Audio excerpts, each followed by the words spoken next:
नमस्कार दोस्तों, decode exam में आप सभी का स्वागत है। आज की क्लास में हम लोग डिस्कस करेंगे मॉक टेस्ट जो कि आपके यूपी पीसीएस प्रीलिम्स और आरओ एआरओ दोनों परीक्षाओं के लिए बहुत ही महत्वपूर्ण है। तो चलिए आज की क्लास को स्टार्ट करते हैं मेरे साथ ऐश्वर्या सिंह के साथ। अगर क्लास में आपको किसी भी तरीके का डाउट होता है तो आप मुझसे कमेंट बॉक्स में पूछ सकते हैं। आज की क्लास को स्टार्ट करने से पहले थोड़ी सी इंफॉर्मेशन मैं आप लोगों को दूंगी फाउंडेशन कोर्स की, जो कि डिकोड एग्जाम आप लोगों के लिए लेकर आया है। इस फाउंडेशन कोर्स में एंटायर सिलेबस को कवर किया गया है थ्रू वीडियो लेक्चर्स। यहाँ पर आपको नोट्स पीडीएफ के फॉर्मेट में प्रोवाइड की जाएगी, आपको टेस्ट सीरीज प्रोवाइड की जाएगी जहां पर आप अपने परफॉर्मेंस को इवेलुएट कर सकते हैं।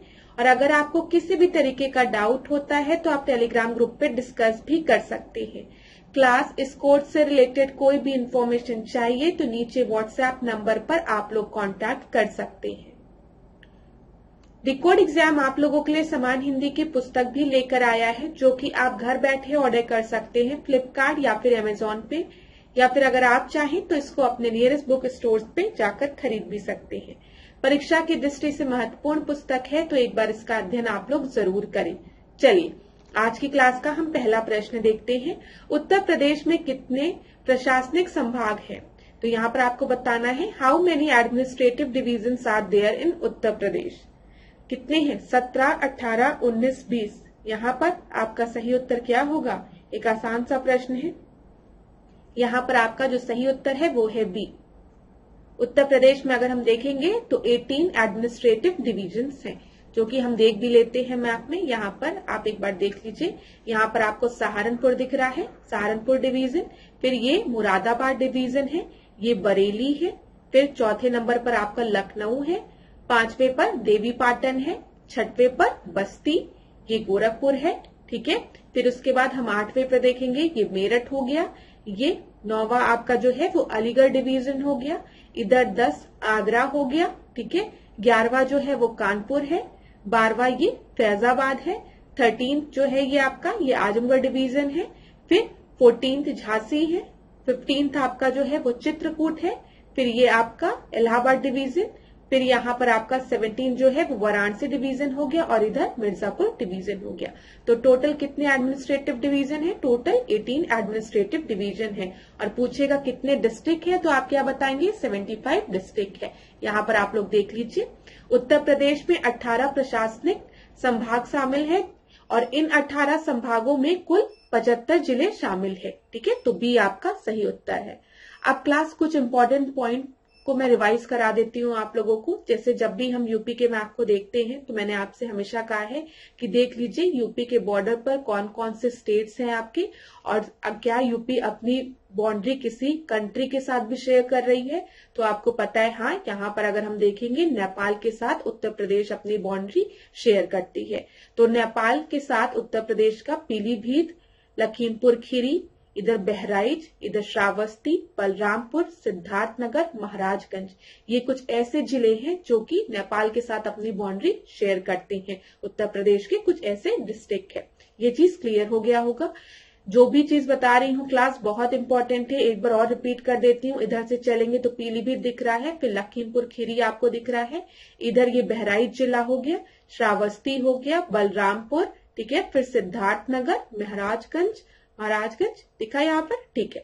अब अगर आपसे पूछेगा कि उत्तर प्रदेश किन किन स्टेट्स के साथ अपनी बाउंड्री शेयर करते हैं तो वो भी देख लीजिए। यहाँ पर अगर आप देखेंगे तो उत्तराखंड, ठीक है। फिर उत्तराखंड से अगर हम इधर जाएंगे तो आपको हरियाणा दिखेगा, इधर हरियाणा दिख रहा है ना। फिर इधर देखेंगे तो ये यूनियन टेरिटरी, हमारी कैपिटल दिल्ली की बात हम कर रहे हैं, ये थर्ड यहाँ पर दिल्ली हो गया।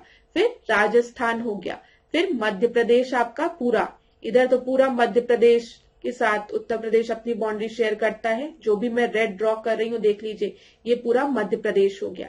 इधर आप देखेंगे एक छोटा सा इधर सोनभद्र के पास, तो यहाँ पर आपको छत्तीसगढ़ दिखेगा, ठीक है। और यहाँ पर फिर झारखंड है, बिहार है। इतनी चीज क्लियर हो गई। मैंने आपको कई बार रिवाइज भी कराया है। ये जो सोनभद्र डिस्ट्रिक्ट है ये बहुत ही इंपॉर्टेंट है, क्यों बहुत इंपॉर्टेंट है? क्योंकि सोनभद्र अपनी बाउंड्री बिहार के साथ शेयर कर रहा है, झारखंड के साथ शेयर कर रहा है, छत्तीसगढ़ से भी लगा हुआ है और मध्य प्रदेश से भी लगा हुआ है। ये चीज याद रहेगी ना क्लास? फिर एक बार रिवाइज करा देती हूँ। सोनभद्र को देखिए, बिहार, झारखंड, छत्तीसगढ़ और मध्य प्रदेश। ठीक है, यहाँ पर मैंने आपको बताया था ललितपुर के बारे में भी। ये सारे इंपॉर्टेंट पॉइंट मैंने आपको पहले के टेस्ट में बताए हैं। जो स्टूडेंट पहले से टेस्ट देख रहे होंगे उनका रिवीजन ही हो रहा होगा एक बार। यहाँ पर देखिए, जब हम ललितपुर की बात करते हैं तो ललितपुर के बारे में आपको क्या याद रखना है? ललितपुर उत्तर प्रदेश का एकमात्र ऐसा डिस्ट्रिक्ट है जो कि उत्तर प्रदेश के खाली एक डिस्ट्रिक्ट के साथ अपनी बाउंड्री शेयर कर रहा है। मैं फिर रिपीट करने जा रही हूँ, ध्यान से सुनिएगा। जो ललितपुर है वो उत्तर प्रदेश का एकमात्र ऐसा डिस्ट्रिक्ट है, एकमात्र ऐसा जिला है जो कि उत्तर प्रदेश के खाली एक जिले के साथ अपनी बाउंड्री शेयर कर रहा है, और वो जिला आपका कौन सा है? झांसी है। ठीक है, ये चीज क्लियर हो गई क्लास? Very good. तो यहाँ पर देख लीजिए, इधर हमने सोनभद्र देखा, इधर ललितपुर देखा। अब इधर आप बलिया देख लीजिए। ठीक है, ये जो है ये बलिया है। बलिया किससे सटा हुआ है देखेंगे तो बिहार से, याद रहिएगा, बी से बलिया, बी से बिहार। और अगर आप इधर आएंगे तो इधर आप देख लीजिए यहाँ पर सहारनपुर। ठीक है, सहारनपुर भी इंपॉर्टेंट है, तो याद रखिएगा सहारनपुर के बारे में। यहाँ पर देखिए, तो इतनी चीजें क्लियर हो गई ना क्लास, जो भी चीजें मैंने आपको बताई। अब यहाँ पर जब हम डिस्कस करते हैं, देखिए यहाँ पर मैंने आपको ये बता दिया ये। हाँ, अब यहाँ पर एक दो और इम्पोर्टेंट पॉइंट मैं आज आपसे डिस्कस कर लूं। यहाँ पर देखिए क्लास, जब हम रिवर की बात करते हैं उत्तर प्रदेश के, तो उत्तर प्रदेश में अगर आप देखेंगे तो आपको पता है गंगा नदी इधर फ्लो कर रही है। ये जो है वो गैंगेटिक प्लेन है, ये भी आपको पता है। उत्तर प्रदेश में इधर नेपाल वाले बॉर्डर में जाएंगे तो इधर आपको तराई रीजन मिलेगा, जो गोरखपुर वाला रीजन है, और इधर वाला सारा इधर जो है वो तराई रीजन है। इसी वजह से यहाँ पे मच्छर बहुत होते हैं, इंसेफ्लाइटिस की जो हम बात करते हैं। ठीक है, मस्तिष्क ज्वर यहाँ पर बहुत फैलता है। यहाँ पर अब आप देखिए, गंगा नदी आपको दिख रही है, इधर यमुना दिख रही है। ठीक है, मतलब यूपी का जो बाउंड्री जो है, ठीक है, जो बॉर्डर यूपी अपना एमपी के साथ शेयर कर रहा है, उधर हम यमुना और उनकी ट्रिब्यूटरीज देखते हैं। आज के टेस्ट में आपको यही याद रखना है। हम यूपी के इस रीजन की बात कर रहे हैं जो कि यूपी अपनी बाउंड्री किसके साथ शेयर कर रहा है? मध्य प्रदेश के साथ शेयर कर रहा है, जो मैं यहाँ पे आपका हाईलाइट कर रही हूँ। ठीक है, ये देखिए आप, ये कौन सा है? मध्य प्रदेश के साथ शेयर करने वाला हिस्सा है। ठीक है, तो यहाँ पर आप याद रखेंगे, यहाँ पर यमुना नदी बह रही है और उनकी ट्रिब्यूटरीज में आपको चंबल दिख रहा है, इधर बेतवा दिख रहा है, केन दिख रहा है। ठीक है, याद रखिएगा क्लास जो मैं आपको बता रही हूँ। अब यहाँ पर जो इम्पोर्टेंट पॉइंट आपको याद रखना है वो ये है कि जो चंबल नदी है वो यमुना नदी में जाकर मिल रही है, कहाँ पर? इटावा में। ठीक है, ये याद रखिएगा। यहाँ पर देखिए, ये इटावा ब्रांच आपको दिख रही है ना, ये इटावा रीजन है। यहाँ पर अगर आप देख लेंगे, ये देखिए डिस्ट्रिक्ट इटावा ये है। तो यहाँ पर आप क्या याद रखेंगे? यमुना की जो ट्रिब्यूटरी है आपकी चंबल, वो इटावा में जाकर यमुना से मिल रही है। ठीक है, ये चीज क्लियर हो गई ना क्लास, जो बताना चाह रही हूँ? ठीक है, इसी तरीके से आप जब बेतवा की बात करते हैं तो बेतवा देखिए, इधर आपको ललितपुर है, मैंने आपको दिखाया है मैप में कौन सा डिस्ट्रिक्ट है, ये ललितपुर है, और इधर आपको बहराइच दिख रहा है। एक बार इस वाले मैप में देख लीजिए, इसको मैं क्लीन करती हूँ ताकि आपको क्लियर समझ में आए। यहाँ पर ध्यान से देखिएगा क्लास, जो बताने जा रही हूं मैं आपको। यहाँ पर मैंने आपको दिखाया जब हम इटावा की बात कर रहे हैं, ठीक है, तो ये इटावा था। यहाँ पर आपको चंबल नदी दिख रही थी और इधर यमुना में आकर चंबल नदी मिल रही थी। इसी तरीके से जब हम बात करें ललितपुर झांसी की, तो ललितपुर झांसी से इधर की तरफ इस डायरेक्शन में आपका कौन सी रिवर आ रही है? मैंने आपको बताया बेतवा रिवर। ठीक है, याद रखिएगा। कहाँ पर जाके मिलती है? ये हमीरपुर प्लेन में जाकर। तो यहाँ से ललितपुर से झांसी से होते हुए ये हमीरपुर प्लेन में पहुंचती है और वहां पर जाके यमुना से मिल जाती है। यहाँ पर ये रीजन में, यहाँ पर हमीरपुर अगर आप देखेंगे तो इधर आपको दिखेगा, देखिए ललितपुर झांसी के आप आगे बढ़ेंगे तो इधर आपको हमीरपुर डिस्ट्रिक्ट दिख रहा है यहीं पर आकर। ठीक है, इसके बाद आपकी केन नदी की बात करते हैं। केन नदी यमुना से कहाँ पर मिल रही है बताइए? केन नदी जो है वो यमुना से बांदा प्लेन में आके मिल रही है। इधर आपको बांदा प्लेन दिखेगा।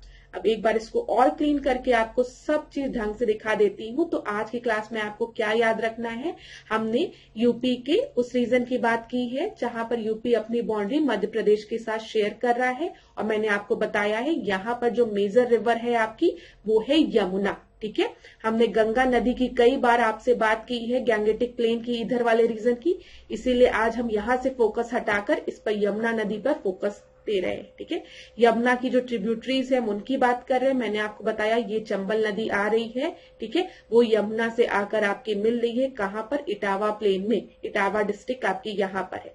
इसी तरीके से जो बेतवा रिवर है ये देखिए ये आपका ललितपुर है, तो ललितपुर से होते हुए झांसी से होते हुए ऐसे आई, फिर हमीरपुर में जाकर ये यमुना से जाकर मिल जा रही है। फिर हमने केन नदी की बात की, केन नदी जो है वो बांदा में आकर यमुना से मिल रही है। इतनी चीज क्लियर हो गई ना क्लास, अब आपको नहीं भूलेगा। देखिए आज के टेस्ट में हम लोग क्या कर रहे हैं, हम लोग क्वेश्चंस को तो सॉल्व कर ही रहे हैं, साथ ही साथ पुरानी चीजों को रिवाइज भी कर रहे हैं।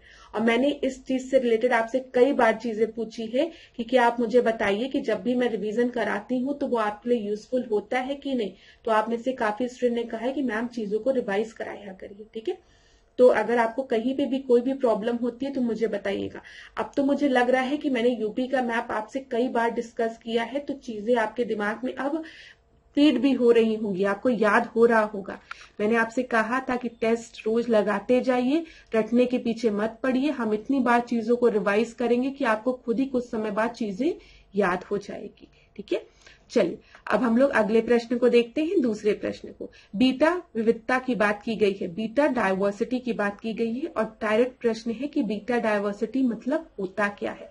पहला ऑप्शन दिया गया है एक पारिस्थितिक तंत्र के अंदर प्रजातियों की संख्या, दूसरा आपको दिया गया विभिन्न पारिस्थितिक तंत्रों के अंदर प्रजातियों की संख्या, फिर सी आपको दिया गया है किसी स्थल पर प्रजातियों का अनुपात, और आखिरी देखिए आपको यहाँ पर हिंदी में ट्रांसलेशन नहीं दिया गया है, मैं ट्रांसलेट कर देती हूँ, species diversity for a different ecosystem within a region. ठीक है, मतलब एक स्पेसिफिक रीजन में, ठीक है, एक स्पेसिफिक जगह पे डिफरेंट स्पीशीज और वहां की डाइवर्सिटी के बारे में डिस्कशन करना बीटा डाइवर्सिटी कहलाती है।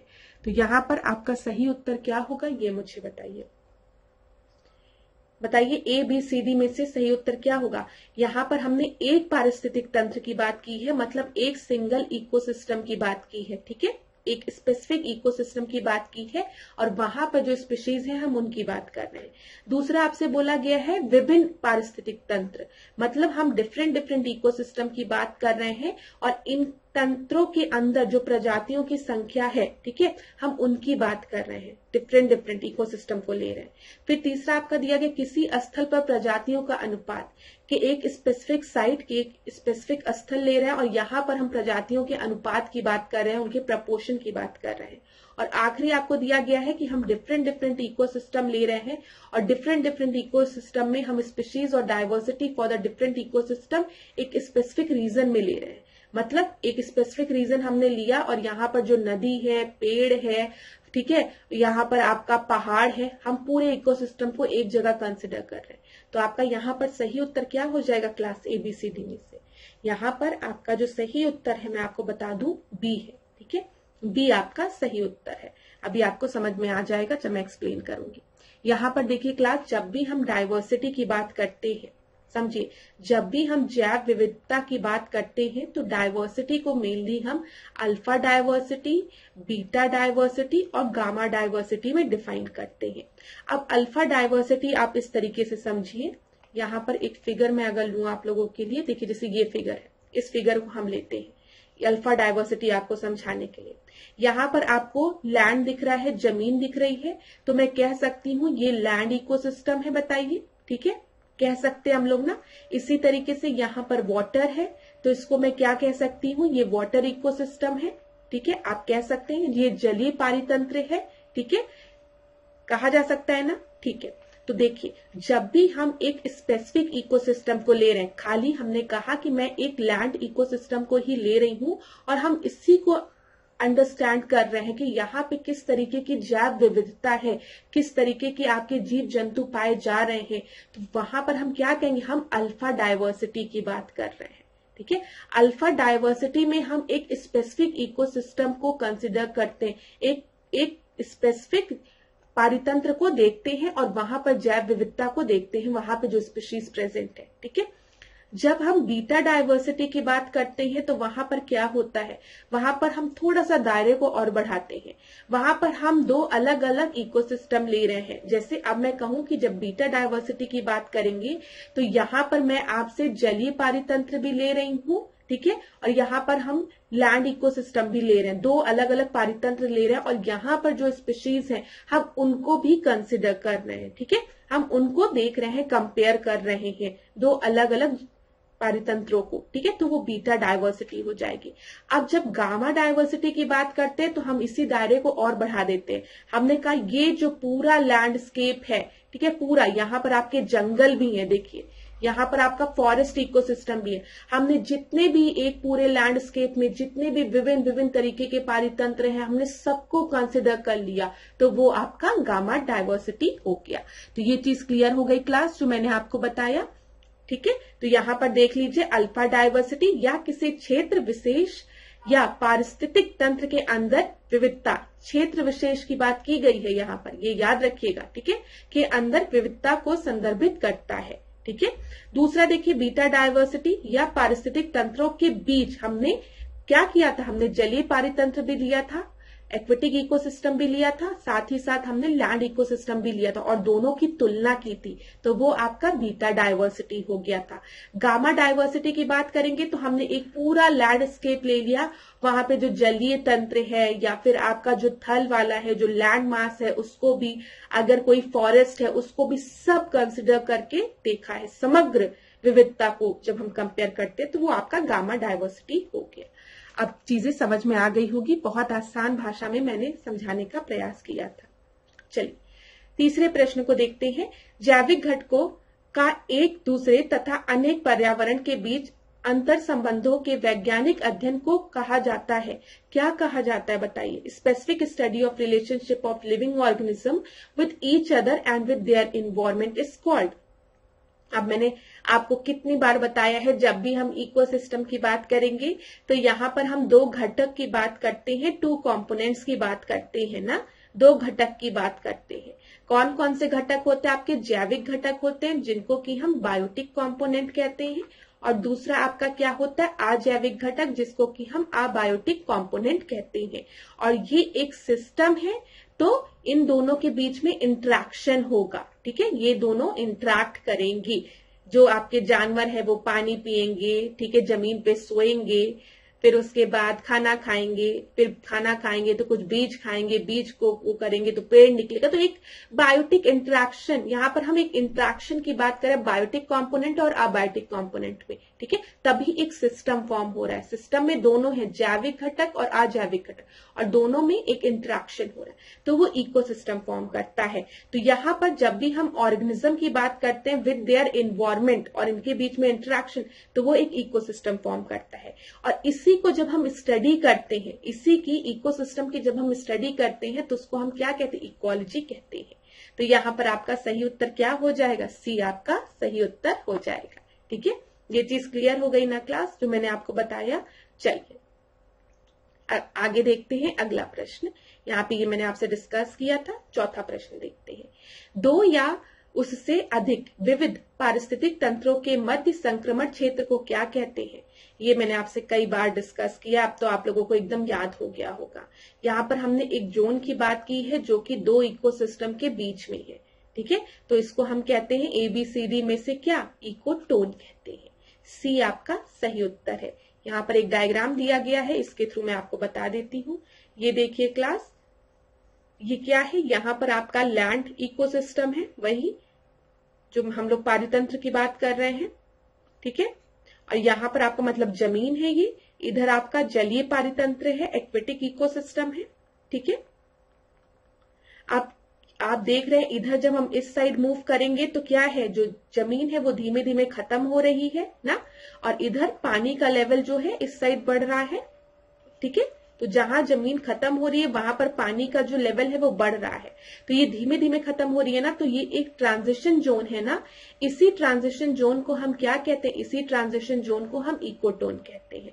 थोड़ा दलदली एरिया होगा, ये हो सकता है मार्शलैंड हो, तो यही जो एरिया है जहां पर एक इकोसिस्टम से हम दूसरे इकोसिस्टम की तरफ मूव करते हैं, तो यहाँ पर जो एक ट्रांजिशनल रीजन होता है उसी को हम क्या कहते हैं, इकोटोन कहते हैं। और हमेशा याद रखिएगा क्लास, जो भी इकोटोन होता है वहां पर डाइवर्सिटी, जैव विविधता बहुत ही ज्यादा होती है। ठीक है, ये चीज याद रखिएगा, ये चीज आप अपने दिमाग में याद रखिएगा। ठीक है, कभी भी परीक्षा में अगर आपसे पूछे तो ध्यान में रखिएगा। अच्छा, यहाँ पर एक चीज दिया गया है एमेंसिलिज्म। एमेंसिलिज्म के बारे में भी मैंने आपसे डिस्कस किया था, अगर आपको याद हो। एमेंसिलिज्म में क्या होता है, यहाँ पर एक जैसे ए और बी दो स्पीशीज है, ठीक है, तो यहाँ पर ए को लॉस होगा और बी को कोई इफेक्ट नहीं पड़ेगा, जीरो, या बी को लॉस होगा, ए को कोई इफेक्ट नहीं पड़ेगा। मतलब एक स्पीशीज को आपके लॉस हो रहा है लेकिन दूसरे पर कोई भी उस पर इफेक्ट नहीं पड़ रहा है। अब जैसे हम बहुत सिंपल सा एग्जाम्पल ले तो आपने एल्गल ब्लूम के बारे में सुना है, जो काई जम जाती है पानी में हरी हरी, ठीक है, शैवाल वृद्धि जिसको हम कहते हैं, शैवाल ना हरा हरा ऐसे हो जाता है। उससे क्या होता है बताइए, उससे जो अंदर स्पीशीज रहते हैं पानी के, जो मछलियां रहती हैं वो रहते हैं छोटे छोटे एक्वेटिक एनिमल, उन सबको बेचारे को सनरेज नहीं मिल पाती है, जिसकी वजह से पानी में धीमे धीमे ऑक्सीजन की कमी हो जाती है और ये जो छोटे छोटे पानी के अंदर जो जीव जंतु होते हैं वो मरने लगते हैं। और ये जो एल्गल ब्लूम्स रहती है उनको उनके मरने से भी कोई प्रभाव नहीं पड़ता, वो अप्रभावित रहती है। ठीक है, एल्गल ब्लूम के होने की वजह से जो स्पीशीज है वो तो मरती जाती है, जो अंदर है पानी के, उनपे तो निगेटिव प्रभाव पड़ रहा है, लेकिन इन एल्गल ब्लूम पे कोई भी प्रभाव नहीं पड़ रहा है। इसी तरीके से जब एक बड़ा सा हाथी किसी मैदान पे चलता है, बड़ा सा हाथी, तो मैदान में छोटे छोटे होल्स रहते हैं जिसमें कि आपके रैट्स रहते हैं या अर्थवॉर्म रहते हैं। तो जब ये हाथी चलता है तो इसके कारण ये होल बंद हो जाता है, वो इतना भारी रहता है ना, पैर पड़ता है तो होल बंद हो जाता है। तो हाथी पर तो कोई प्रभाव नहीं पड़ा, लेकिन जो होल में जो चूहे थे या कोई छोटे छोटे जानवर थे वो तो मर जाएंगे। तो यही होता है एमेंसिलिज्म, एक स्पीशीज पे आपके नेगेटिव इंपैक्ट पड़ता है और दूसरा अप्रभावित रहती है, उस पर कोई भी प्रभाव नहीं पड़ता है। चलिए, पांचवा प्रश्न हम देखते हैं, मुकुर्ती राष्ट्रीय उद्यान कहाँ पर है बताइए। अच्छा नहीं सॉरी, मुकुर्ती राष्ट्रीय उद्यान में कौन सी स्टोन प्रजाति पाई जाती है ये पूछा गया है। ठीक है, वहां पर कौन सी की स्टोन प्रजाति पाई जाती है, कौन वहां की आपकी मेन प्रजाति है ये बोला गया है। तो यहाँ पर बताइए आपका क्या है, रॉयल बंगाल टाइगर, नीलगिरी ताहर की बात कर रहे हैं, एशियाई हाथी की बात कर रहे हैं, फिर लॉयन टेल मकाव की बात कर रहे हैं। तो पांचवे का आपका सही उत्तर क्या हो जाएगा, यहाँ पर आप देखेंगे अगर हम मुकुर्ती नेशनल पार्क, तो यहाँ की जो की स्टोन स्पीशीज है वो नीलगिरी ताहर है। ठीक है, बी आपका सही उत्तर है। जैसे क्लास जब हम बात करते हैं गिर नेशनल पार्क की, आपने सुना होगा गिर नेशनल पार्क कहाँ है, गुजरात में है।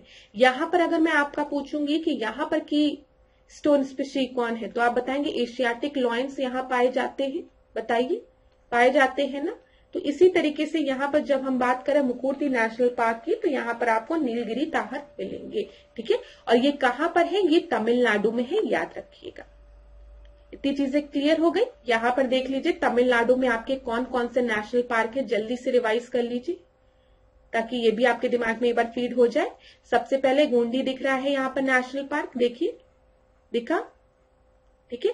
फिर आप इधर आएंगे gulf of Mannar marine national park, इधर दिखा आपको, ठीक है। फिर इधर आप मुडुकमलाई नेशनल पार्क देखेंगे। फिर ये अभी हमने मुकुर्ती नेशनल पार्क की बात की है, अन्नामलाई नेशनल पार्क, याद रखिएगा। अन्नामलाई नेशनल पार्क कहाँ है, तमिलनाडु में है, ठीक है।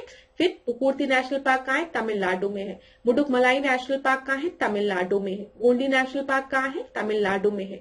Gulf of Mannar marine national park कहाँ है, तमिलनाडु में है, ठीक है। तमिलनाडु में ये जो एक रिवर आपको दिख रही है, ये कौन सी रिवर है, ये आपकी कावेरी रिवर है, याद रखिएगा, ठीक है। और तमिलनाडु के इधर आप अगर आएंगे यहाँ पर अगर इस रीजन में, तो ये आपका कौन सा रीजन है, ये केरल वाला हो गया, ठीक है। और इधर आपका कर्नाटक, ठीक है। इधर देख लीजिए आप, ये देखिए हम तमिलनाडु की बात कर रहे हैं। तमिलनाडु में आपको याद रखना है, ये इधर ये तमिलनाडु हो गया, यहाँ पर कावेरी रिवर हो गई आपकी जो मैंने डिस्कस किया अभी। इधर केरला हो गया और इधर कर्नाटक हो गया, ठीक है। और यहाँ पर एक बहुत ही इंपॉर्टेंट चीज जो परीक्षा में पूछी जाती है नीलगिरी हिल्स के बारे में, ठीक है। नीलगिरी हिल्स देखेंगे तो नीलगिरी हिल्स जो है इधर का रीजन जो है वो अपनी बाउंड्री जो है कर्नाटक, तमिलनाडु और केरल तीनों के साथ शेयर कर रहा है। ये चीज क्लियर हो गई ना क्लास। यहाँ पर एक चीज और रिवाइज कर लीजिए, जब हम तमिलनाडु की बात करते हैं तो इधर ईस्टर्न प्लेन में इधर का रीजन आपका कौन सा रीजन कहलाता है, कोरोमंडल, याद रखिएगा कोरोमंडल, ठीक है। केप कैमोरिन किधर है, केप कैमोरिन एकदम साउथ में है, इधर आपको केप कैमोरिन दिखता है, ठीक है। इधर गल्फ ऑफ मन्नार है, आप देख रहे हैं, इधर श्रीलंका है, श्रीलंका, और इधर इंडिया के बीच में जो यहाँ पे पाक स्ट्रेट है आपको पता होना चाहिए, जो कि श्रीलंका और इंडिया को अलग करता है। और हम देखेंगे इधर गल्फ ऑफ मन्नार है, इधर बे ऑफ बंगाल है। इतनी चीजें क्लियर हो गई ना क्लास, जो भी इंपॉर्टेंट पॉइंट्स थे वो मैंने आपको बता दिए। चलिए छठवें प्रश्न को हम देखते हैं। यदि किसी प्रजाति की आबादी में पिछले 10 वर्षों में 70% से अधिक की कमी आई है तो उसे इस रूप में वर्गीकृत किया जाता है। तो बताइए, अगर 10 वर्षों में 70% से अधिक कमी आई है, if a species has a reduction in the population greater than 70% over the last 10 years, then it will be categorised as, क्या कहेंगे हम उसको, critically endangered, vulnerable, near threatened या फिर इंडेंजर्ड। तो यहां पर आपका सही उत्तर क्या हो जाएगा बताइए। लास्ट क्लास में मैंने आपसे पूछा था ना कि विलुप्त के बारे में मैंने आपसे पूछा था, जो एक्सटेंट हो गए हैं पूरी तरीके से, ठीक है। बताया था ना कि जिस प्रजाति का कोई भी सदस्य जीवित ना हो या विश्व के सभी आवासों में उनकी संख्या विलुप्त समाप्त हो चुकी हो, कोई भी आपका सदस्य जीवित ना हो, बहुत दिनों से देखी ना गई हो, तो उसको हम क्या कहते हैं, एक्सटेंट कहते हैं ना, विलुप्त हो चुकी है। इसी तरीके से इस प्रश्न का जो सही उत्तर होगा वो होगा आपका इंडेंजर्ड, संकटग्रस्त, डी आपका सही उत्तर है, ठीक है। याद रखिएगा, ऐसी प्रजातियों की बात यहां पर हम कर रहे हैं जिन पर की खतरा बना हुआ है, ठीक है। और खतरा क्या बना हुआ, जनसंख्या आकार में कमी है, पिछले 10 वर्षों में 70% से अधिक कमी देखी जा रही हो, तो ये याद रखिएगा, वो आपके संकटग्रस्त में आते हैं, इंडेंजर्ड में आते हैं। ये चीज क्लियर हो गई ना। अच्छा क्लास, जब हम बात करते हैं स्पीशीज की, क्रिटिकली इंडेंजर्ड, वनरेबल, थ्रेटेन या इंडेंजर्ड, ये किसके द्वारा ये लिस्ट निकाली जाती है, तो याद रखिएगा IUCN द्वारा ये लिस्ट निकाली जाती है। IUCN का फुल फॉर्म क्या है, इंटरनेशनल, ये N है, ठीक है, थोड़ा सा ऐसे घूम गया है तो इसको आप ध्यान दीजिएगा, ये R और N है, तो ये international union for conservation of nature, ठीक है, कंजर्वेशन ऑफ नेचर, तो ये IUCN द्वारा ये लिस्ट निकाली जाती है, रेड लिस्ट, ठीक है।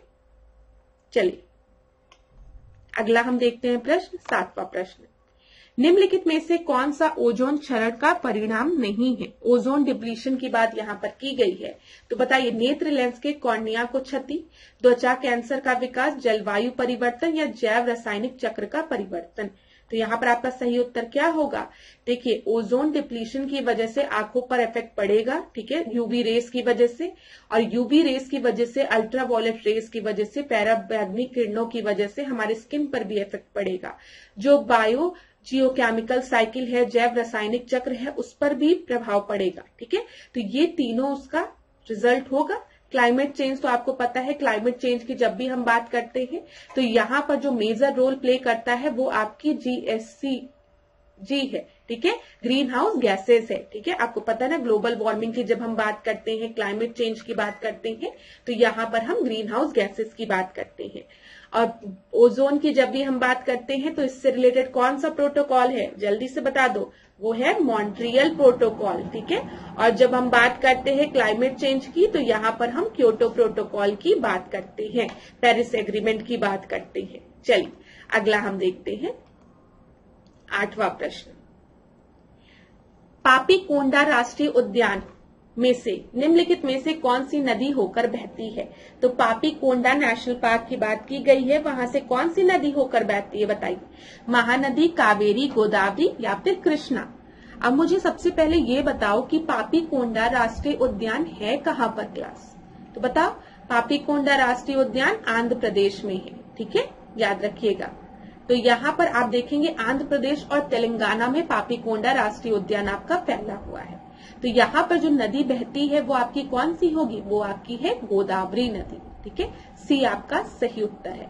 मैप में दिखाती हूँ मैं आपको, यहाँ पर देखिए आप, ये आंध्र प्रदेश का रीजन आपको दिख रहा है, ये ऑरेंज वाला। ठीक है, ये आंध्र प्रदेश का रीजन है पूरा, आंध्र प्रदेश, और फिर इधर आपको तेलंगाना दिख रहा है ना क्लास। और गोदावरी नदी इधर आपको दिख रही है, ये दिख रही है, रुकिए मैं कलर थोड़ा चेंज करूं ताकि आपको और क्लियर दिखे। ये आंध्र प्रदेश रीजन है, इधर तेलंगाना है, और ये गोदावरी नदी आ रही है।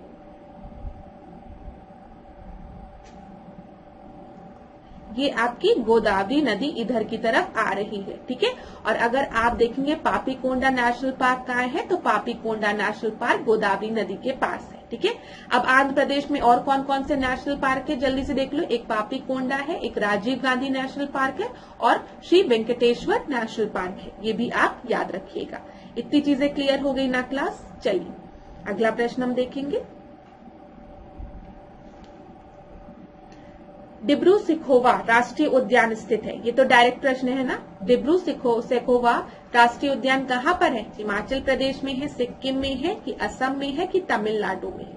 जल्दी बताइए, ए बी सी डी में से आपका सही उत्तर क्या हो जाएगा यहाँ पर, ए बी सी डी में से? तो यहाँ पर जो आपका सही उत्तर है वो है सी, सी आपका सही उत्तर है। डिब्रू सिखोवा जो राष्ट्रीय उद्यान है वो कहाँ पर है, वो आपका है असम में। ठीक है, और याद रखिएगा अगर यहाँ पर नदी की बात करेंगे तो यहाँ पर ये आपके ब्रह्मपुत्र नदी के पास है। ठीक है, तो यह असम में ब्रह्मपुत्र नदी के दक्षिण तट पर है, याद रखिए। अब देख लीजिए, ये रहा आपका, यहाँ पर ये हम असम की बात कर रहे हैं, ऑरेंज वाला जो है वो पूरा असम है। तो असम में राष्ट्रीय उद्यान देखते हैं, इधर आपको मानस राष्ट्रीय उद्यान दिख रहा है। ठीक है, इधर औरंग राष्ट्रीय उद्यान दिख रहा है, फिर काजीरंगा दिख रहा है ना क्लास। की पेन का कलर चेंज किया जाए थोड़ा सा ताकि आपको और क्लियर दिखे। यहाँ पर देखिए, ये आपका मानस राष्ट्रीय उद्यान हो गया, इधर आपका औरंग राष्ट्रीय उद्यान हो गया, काजीरंगा हो गया, नमेरी हो गया, दिख रहा है क्लास, डिब्रू सिखोवा हो गया।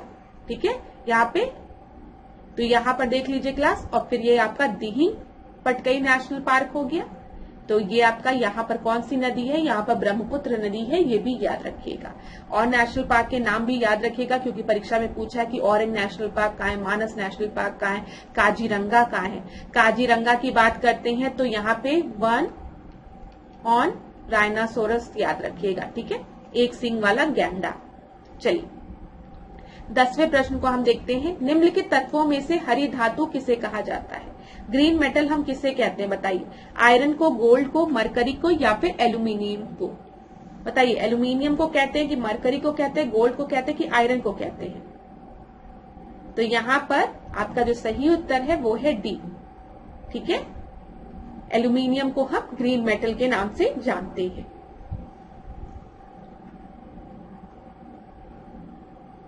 अगला देखते हैं, ओजोन परत पाई जाती है। अब ये तो बहुत ही आसान प्रश्न है। ओजोन परत कहाँ पर है? मेसोस्फीयर में, स्ट्रेटोस्फीयर में, थर्मोस्फीयर में, या फिर एक्सोस्फीयर में? जल्दी से आप मुझे बता दीजिए सही उत्तर क्या होगा यहाँ पर। ए बी सी डी में से सही उत्तर क्या होगा?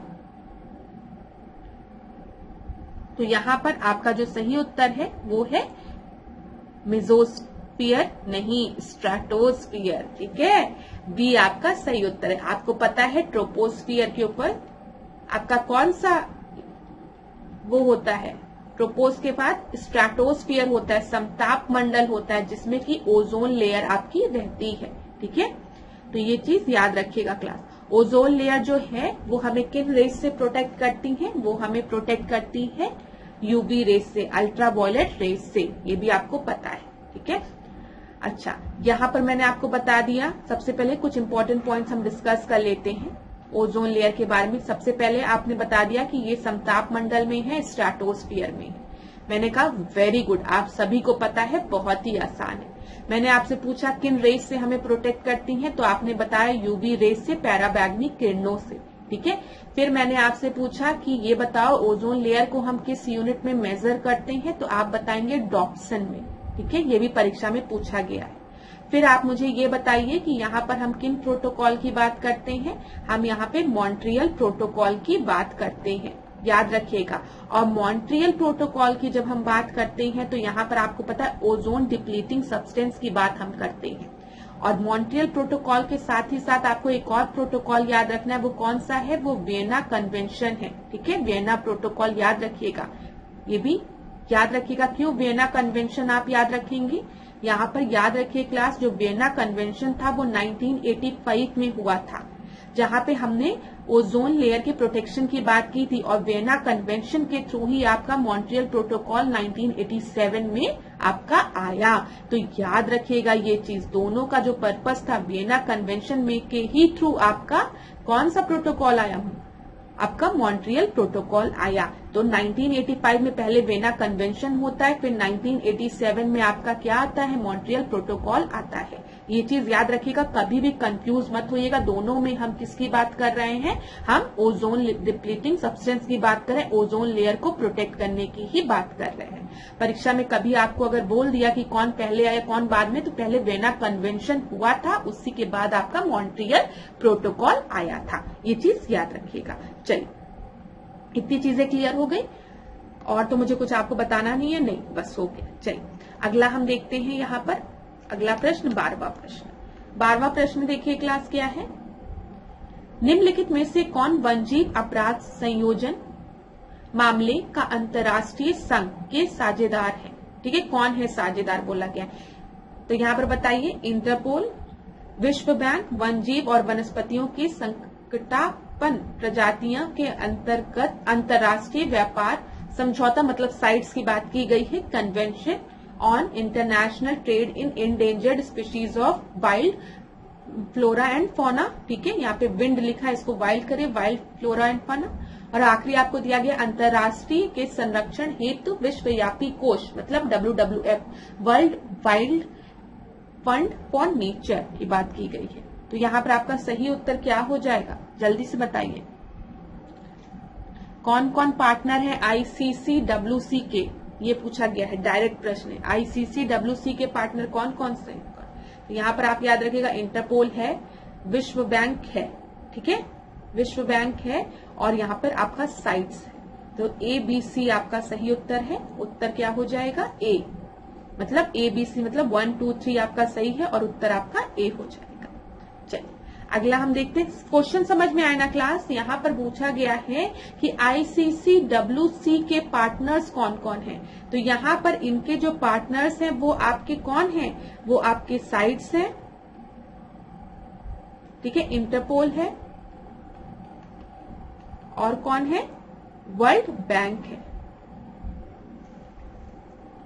अगला देखते हैं 13 प्रश्न, ध्रुवों पर मानव शरीर का भार, पोल की बात की गई है, पोल पर मानव शरीर का भार जो है वो कम होगा, स्थिर होगा, अधिक होगा, या फिर उपरोक्त में से कुछ भी नहीं। अच्छा मुझे ये बताइए, weight is equal to mg होता है, ठीक है, जहां पे हम वेट मतलब शरीर के भार की बात कर रहे हैं, m मतलब शरीर का द्रव्य मान की बात कर रहे हैं, मास की बात कर रहे हैं, और g आपका क्या है, ग्रेविटी की बात कर रहे हैं। तो यहाँ पर अगर आप देखेंगे कि यहाँ पर जो ग्रेविटी है वो सबसे ज्यादा किधर की तरफ होगी, आपके पोल्स की तरफ होगी, तो वेट जो है कहाँ पर मैक्सिमम होगा, पोल पे मैक्सिमम होगा, अधिक होगा। तो C आपका सही उत्तर है। ठीक है, समझ में आया ना।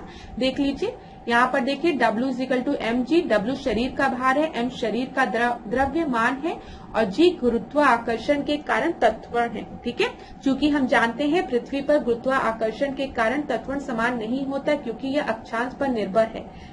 तो यह अक्षांश बढ़ने के साथ साथ बढ़ता है तथा अक्षांश घटने के साथ साथ घटता है।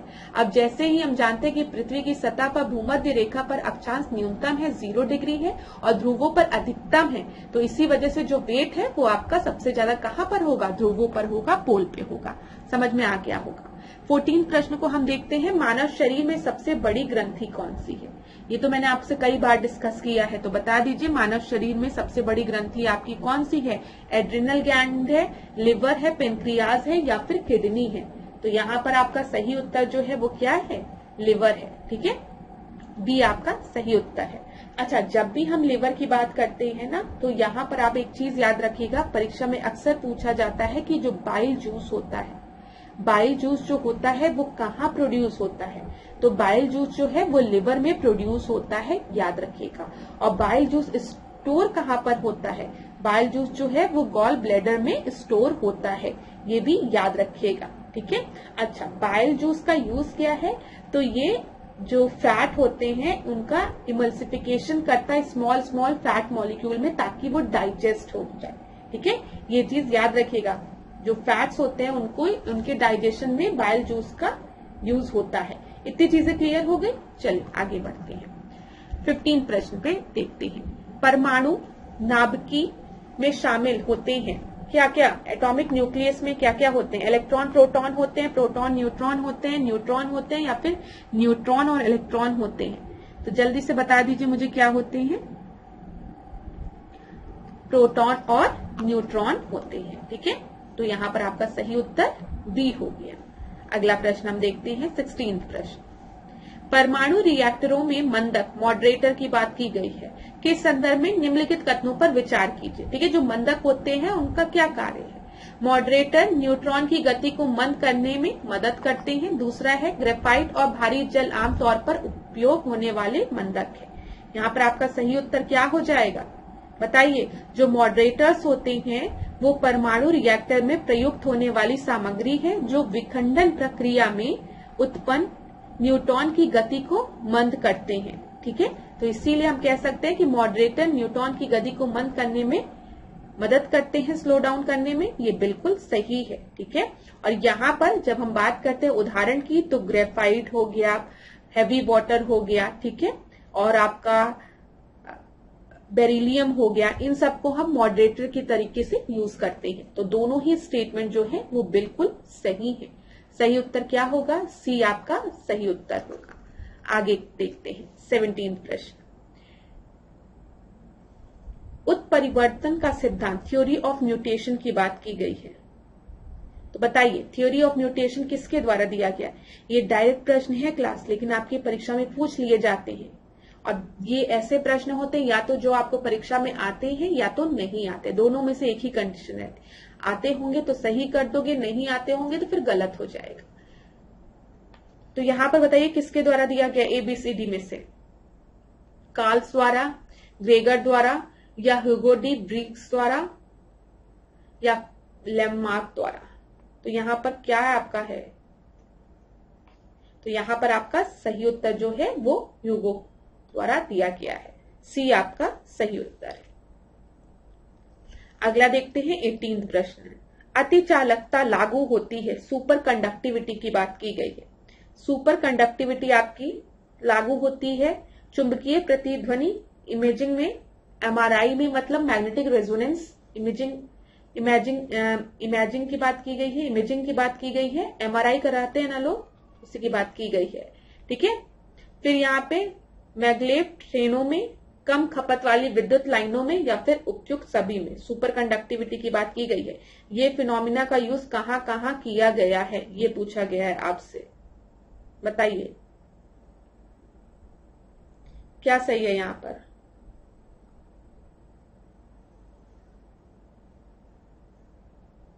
यहाँ पर जो मैग्लेव ट्रेन है वो, मतलब कंफ्यूज मत होइएगा, यहाँ पर मैग्लेव ट्रेन कौन सी ट्रेन है? जो कि आपके मैग्नेटिक लेविटेशन पे वर्क पे बेस्ड होती है, ठीक है। मतलब यहाँ पर आपका इलेक्ट्रोमैग्नेट्स का यूज करके ये ट्रेन आपकी चलती है। तो बताइए यहाँ पर आपका सही उत्तर क्या होगा? सुपर कंडक्टिविटी देखें तो यहाँ पर भी यूज होता है, यहाँ पर भी यूज होता है, लो लॉस पावर लाइंस में भी। डी आपका सही उत्तर है, ठीक है। डी जो है वो सही उत्तर है। देखिए क्लास, अतिचालकता एक ऐसी स्थिति है जिसमें एक पदार्थ बिल्कुल शून्य विद्युत प्रतिरोध दिखाता है, जबकि प्रतिरोध वह विशेषता है जो बिजली के प्रभाव को प्रतिबंधित करता है। अतिचालकता निर्बाध प्रभाव की अनुमति देता है, ठीक है। सुपर कंडक्टिविटी की यहाँ पर बात हम कर रहे हैं, ये चीज याद रखिएगा। तो यहाँ पे जो आपकी मैग्लेव ट्रेन्स होती है ना, वो बहुत हाई स्पीड ट्रेन्स होती हैं। इनकी जो स्पीड होती है वो 603 किलोमीटर पर आवर होती है। अभी अगर हम देखेंगे मैग्लेव ट्रेन्स आपको खाली चाइना, जापान, कोरिया इन जगह पे दिखने को मिलेगी, ठीक है। मैग्नेटिक इलेक्ट्रोमैग्नेट्स का यूज करके ये ट्रेन आपकी चलती है। तो यहाँ पर डी आपका सही उत्तर है। चलिए आगे देखते हैं 19 प्रश्न को। कोशिकाओं की आत्मघाती थैली निम्नलिखित में से किसे कहा जाता है? तो बता दीजिए, राइबोसोम को कहा जाता है, रिक्तिका को कहा जाता है, गोल्जी कॉम्प्लेक्स को कहा जाता है, या फिर लाइसोसोम को कहा जाता है। तो ये तो मैंने आपको बताया भी था। ABCD में से आपका सही उत्तर क्या है? तो यहां पर आपका सही उत्तर जो है वो है लाइसोसोम। ठीक है, जो D है आपका वो आपका सही उत्तर है। मैंने क्लास में आपको बताया था कि लाइसोसोम जो है वो क्या, ये आपका सुसाइडल बैग हम इसे कहते हैं। ठीक है, इनमें हाइड्रोलिटिक एंजाइम्स पाए जाते हैं। देखिए इस तरीके के ये होते हैं, ऐसे होते पाउच टाइप के। ठीक है, और इन पाउच में ना हाइड्रोलिटिक एंजाइम्स प्रेजेंट होते हैं। ठीक है, याद रखिएगा, ये डाइजेस्टिव एंजाइम्स होते हैं इसमें। तो कभी कभी इनको हम कहते हैं वेस्ट मैनेजमेंट का काम ये सेल में करते हैं, और इतना अच्छा वेस्ट मैनेजमेंट का काम ये सेल में करते हैं कि कभी कभी ये सेल को ही क्या करते हैं, खत्म कर देते हैं, डाइजेस्ट कर देते हैं। इसी वजह से इसको सुसाइडल बैग कहा जाता है कि जिस सेल में ये प्रेजेंट होते हैं उसी सेल को ये डाइजेस्ट कर देते हैं। ठीक है, डाइजेशन का काम ये करते हैं, तो उसी को ये सुसाइड करवा देते हैं, तो सुसाइडल बैग कहा जाता है। आम लैंग्वेज में मैं आपको बता रही हूं ताकि समझ में आए। ठीक है, ये चीज याद रखिएगा। ठीक है, चलिए, कि ये बर्स्ट होते हैं और ये अपने ही सेल को डाइजेस्ट कर देते हैं, इसी वजह से हम इसको ऑटोफेगी भी कहते हैं, सोसाइटल बैग भी कहते हैं, सैग ऑफ सेल भी कहते हैं इसको। अच्छा, लास्ट क्लास में मैंने आपसे डिस्कस किया था कि पावर हाउस ऑफ सेल हम किसे कहते हैं। ठीक है, तो आपको पता है माइटोकॉन्ड्रिया को। ठीक है, ये भी चीज क्लियर हो गई होगी। चलिए आगे बढ़ते हैं। डी आपका सही उत्तर था, यहां पे टिक लगा लीजिए। 20वां प्रश्न, निम्नलिखित में से कौन से पीतल के घटक हैं? पीतल के घटक आपको बताना है। ब्रास हम लोग पढ़ते हैं ना, ब्रास पढ़ते हैं और ब्रोंज पढ़ते हैं। तो चलिए बता दीजिए, ब्रास की जब हम बात करते हैं तो ब्रास किन किन चीजों से मिलकर बना रहता है? कॉपर आयरन, निकल tin, zinc copper, chromium and zinc. यहां पर जब भी हम ब्रास की बात करेंगे तो यहां पर कॉपर और जिंक होगा। ठीक है, तो सी उत्तर क्या है? सी आपका सही उत्तर है इसका।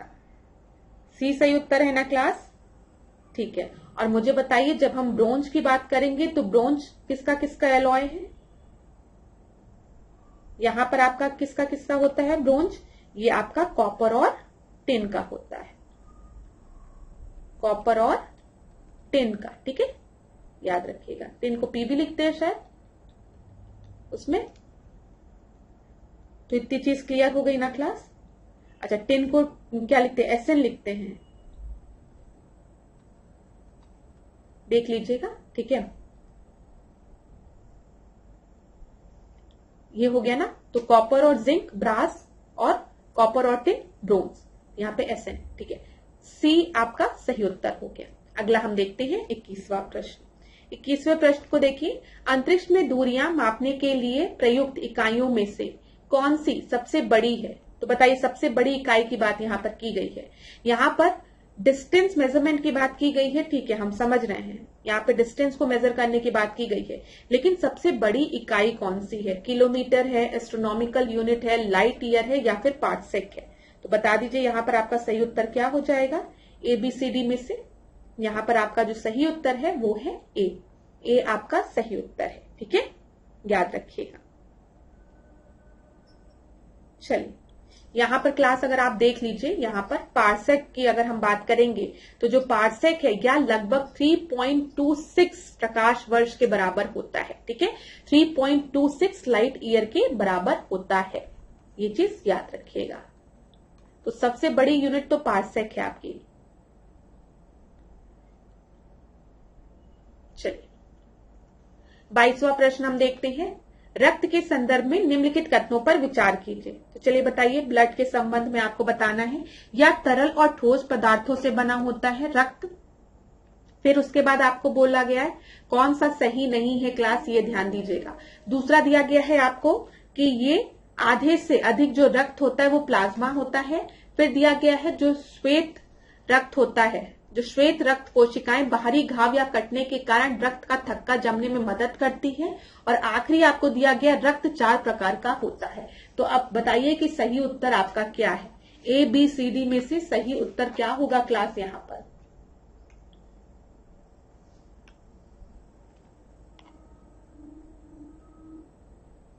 ABCD में से सही उत्तर क्या हो जाएगा?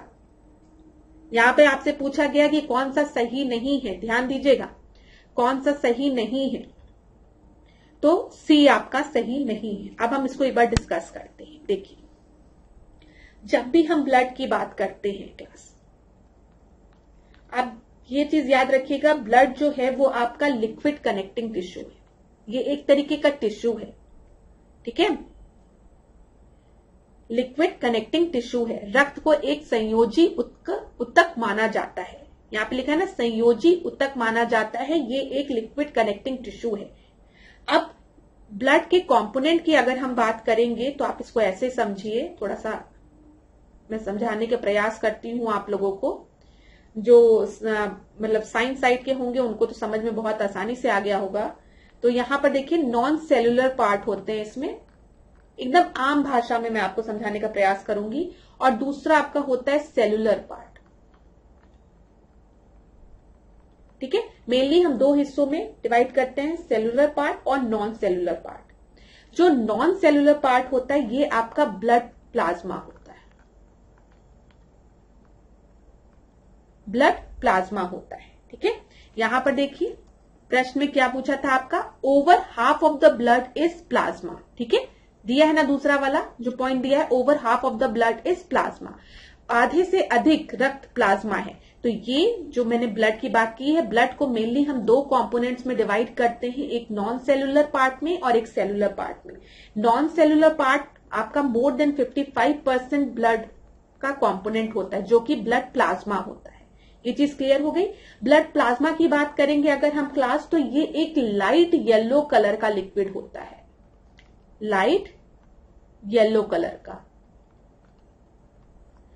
ठीक है, जिसको कि ब्लड मैट्रिक्स भी कहा जाता है। अब जब हम बात करेंगे सेलुलर पार्ट की, तो सेलुलर पार्ट को हम तीन हिस्सों में डिवाइड करते हैं। पहला आपका होता है आरबीसी, रेड ब्लड सेल, ठीक है, फिर डब्ल्यूबीसी, व्हाइट ब्लड सेल, और आपका प्लेटलेट्स। क्लियर हुआ क्लास? तो यहां पर अगर हम देखेंगे टोटल आपके 4 तरीके में हमने डिवाइड किया है।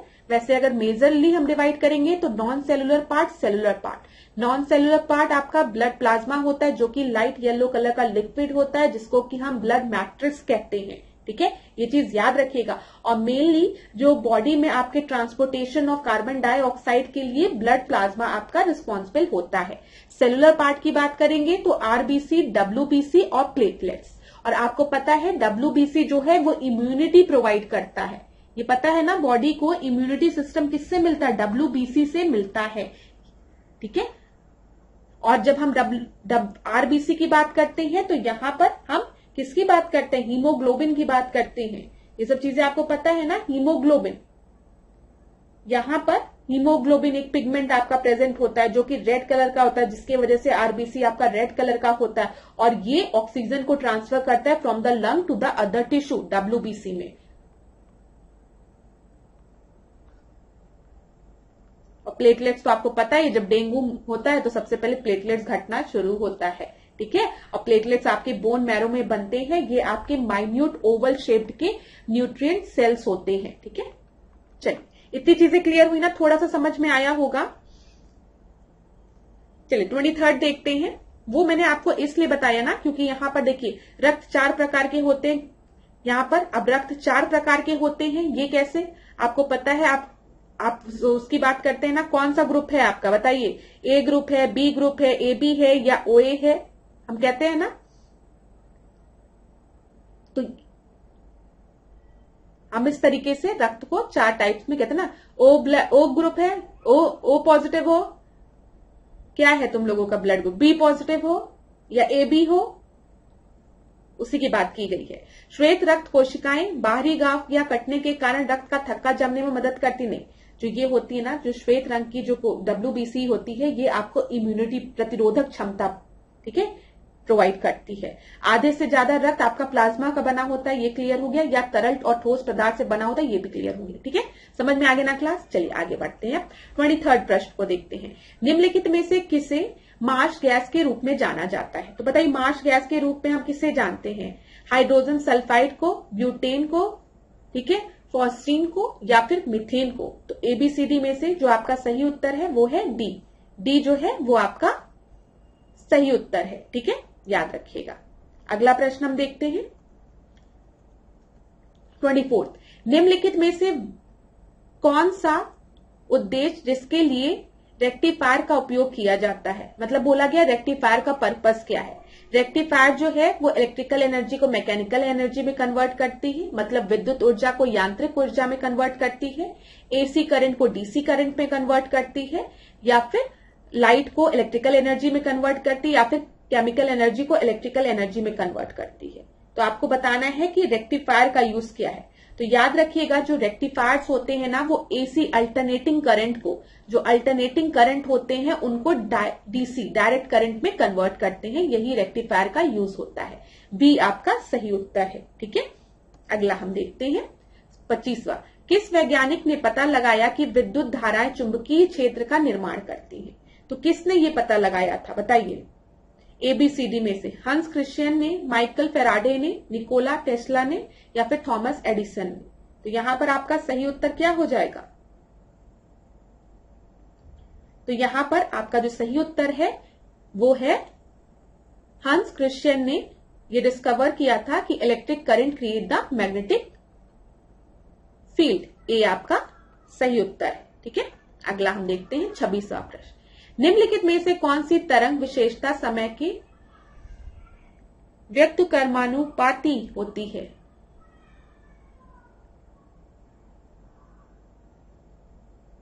मतलब इनवर्सली प्रोपोर्शनल होती है। कुछ ज्यादा ही डिफिकल्ट हिंदी है। ठीक है, यहां पे वेवलेंथ के इनवर्सली प्रोपोर्शनल क्या होता है, बताइए क्लास? अच्छा, अगर मुझे ही ये दे दिया जाए हिंदी में और यहाँ पे इस तरीके से लिख दिया जाए, तो मैं तो इनवर्सली प्रोपोर्शनल की हिंदी नहीं जानती हूँ, टू बी वेरी ऑनेस्ट। ठीक है, तो बड़ा डिफिकल्टी हो जाएगा मुझे।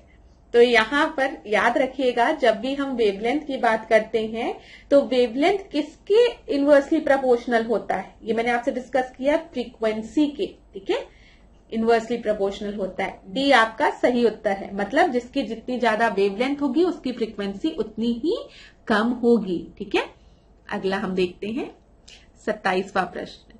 निम्नलिखित में से कौन सा युग्म सही सुमेलित नहीं है? जीव दिया गया है और पेयर ऑफ क्रोमोसोम दिए गए हैं। तो मानव नहीं, वन मानुष दिया गया है, सॉरी, वन मानुष में मतलब बंदर में आपका अगर हम कहें 21 क्रोमोसोम होते हैं, प्याज में 8 दिया गया है, कुत्ता में 39 दिया गया है, और मक्खी में 6 दिया गया है। और आपसे क्या बोला गया है कि कौन सा सही सुमेलित नहीं? वन मानुष की बात की गई, सॉरी चिंपैंजी की बात की गई है यहाँ पे। ठीक है, तो देखिए मक्खी में 6 क्रोमोसोम होते हैं। आज की क्लास का सबसे डिफिकल्ट प्रश्न, आज की क्लास का सबसे डिफिकल्ट प्रश्न। अगर ऐसे प्रश्न आपकी परीक्षा में पूछे और आपको नहीं आते तो छोड़ दिया करिए, परेशान मत हुआ करिए। हर प्रश्न करने के लिए नहीं होते, लेकिन मैंने टेस्ट में आपको दिया है तो मैं आपको बता रही हूँ सॉल्यूशन। मक्खी में 6 क्रोमोसोम होते हैं। ठीक है, अब जो मतलब साइंस साइड वाले होंगे तो उनको लगेगा अरे मैम आप भी क्या बात कर रही है, इतना आसान है। तो मक्खी में देखो यहाँ पे 6 होते हैं। हाँ, कुत्ते में 39 होते हैं। प्याज में कितने क्रोमोसोम होते हैं भाई? 8 क्रोमोसोम होते हैं। वन मानुष में दिया गया है, चिंपैंजी की बात कर रहे हैं, 21 क्रोमोसोम नहीं, उनके में 24 क्रोमोसोम होते हैं। और मानव में तो पता ही है कि 23 क्रोमोसोम होते हैं। ठीक है, तो यहां पर आपका सही उत्तर क्या हो जाएगा? ए आपका सही उत्तर हो जाएगा। अगला प्रश्न हम देखते हैं, 28वां प्रश्न। एक जीवनक्षम बीज बनाने के लिए पादपों द्वारा यौन प्रजनन के सबसे बुनियादी पहलुओं को नजरअंदाज किए जाने की घटना को क्या कहते हैं? बताइए क्या कहते हैं यहाँ पे? The phenomena in which the plant bypasses the most fundamental aspect of sexual reproduction to form a valuable seed is called, इसको हम फर्टिलाइजेशन कहते हैं, एपोमिसिस कहते हैं, मियोसिस कहते हैं, या फिर डाइकोगेमी कहते हैं। तो ए बी सी डी में से आपका सही उत्तर क्या होगा? इस फिनोमिना को हम क्या कहते हैं? असंग जनन कहते हैं। बी आपका सही उत्तर है। अगला प्रश्न देखते हैं 29। आज की क्लास में कितने प्रश्न आपके सही हुए जरूर बताइएगा। ये प्रश्न आपके परीक्षा में पूछा है कि स्पिरिट ऑफ वाइन के नाम से हम किसे जानते हैं। डायरेक्ट प्रश्न, ऐसा परीक्षा में साइंस का डायरेक्ट प्रश्न पूछता है। मिथाइल एल्कोहल को, आइसोब्यूटिल एल्कोहल को, एथिल एल्कोहल को या फिर एन ब्यूटिल एल्कोहल को। तो ए बी सी डी में से आपका सही उत्तर क्या है बताइए। बताइए किसे कहा जाता है। तो यहां पर आपका जो सही उत्तर है, स्पिरिट ऑफ वाइन के नाम से हम जानते हैं एथिल एल्कोहल को या फिर इथाइल एल्कोहल को। ठीक है, याद रखिएगा, जिसको कि हम एथेनॉल भी कहते हैं। अच्छा, यहां पर सी सही उत्तर है। यहां पर देख लीजिए, एथेनॉल की जब हम बात करें या फलों, पौधों और सुगंधित तेलों में इसका यूज किया जाता है। ठीक है, एथिल एस्टर के रूप में पाया जाता है ये। चलिए, सभी प्रकार की वाइन का मुख्य घटक जो है वो है, इसीलिए हम इसे क्या कहते हैं, स्पिरिट ऑफ वाइन कहते हैं।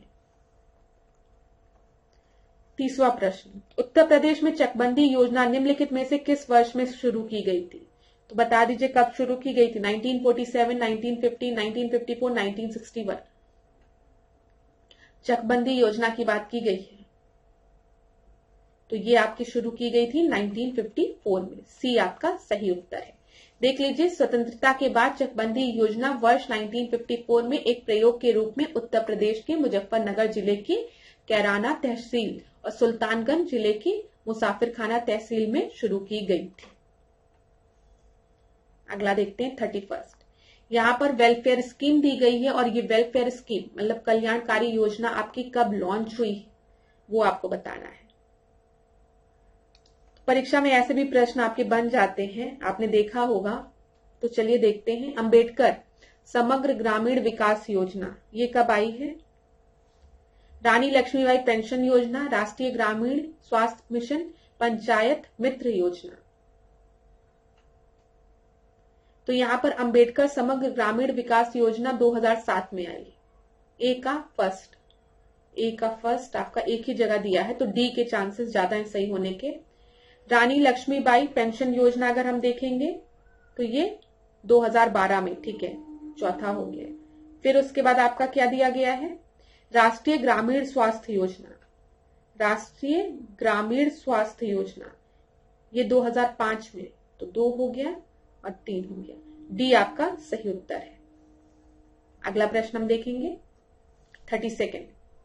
समेकित ऋण शोधन निधि का स्थापना का उद्देश्य क्या था। यहां पर बोला गया है कंसोलिडेटेड सिंकिंग फंड की बात की गई। समेकित, ठीक है, कंसोलिडेटेड ऋण शोधन निधि की बात की गई है, कंसोलिडेटेड सिंकिंग फंड की। इसका मेन पर्पस क्या था बताइए। अर्थव्यवस्था में तरलता की कमी का प्रबंधन करना, लघु बचत योजना के लिए ब्याज का भुगतान करने में वित्त मंत्रालय की मदद करना, राज्यों को अपना ऋण चुकाने में सक्षम बनाना या फिर महत्वपूर्ण अवसंरचना परियोजना के लिए ऋण उपलब्ध कराना।